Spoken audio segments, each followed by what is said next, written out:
Listen, you do not have to break to change. You already know that if you continue in the way that you're going, it will break you. So why must you break in order to understand that that's not working? But you see, I can say it all I want to you. But until you look in the mirror and recognize that we do what we know.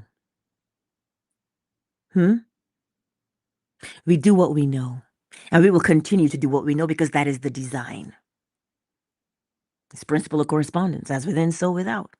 So if you want to change your life, it stands to reason you must learn something else.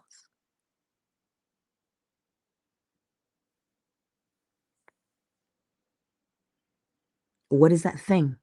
You want to become someone else. But you see, we disguise it with this phrase: I want that. I want that. I want that. We disguise it with wanting instead of acknowledging that in order to have, you must become. When you learn something new, you have become new. Do you not know that? When you learn something new, you became a new person.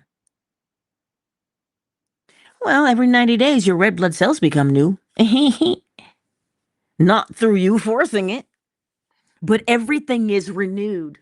But yet, we hold ourselves in a particular stasis of refusing to renew our very minds. Your blood cells renew, marrow renews, everything renews, skin cells renew, they renew on their own because of the principle of rhythm. It is constantly ebb and flow. When it is empty, it fills. When it is full, it empties.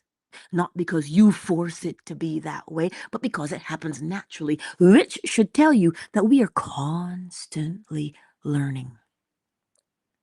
But we have the ability to hold ourselves by way of a habit.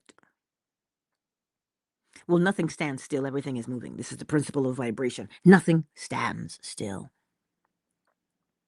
So if nothing stands still, why are you still doing the same thing you've always done? Because it has become your habit. How does someone make a habit? You see, we read that book, The 7 Habits of Successful People. The 7 what? What's a habit? Same thing you do the same way every time.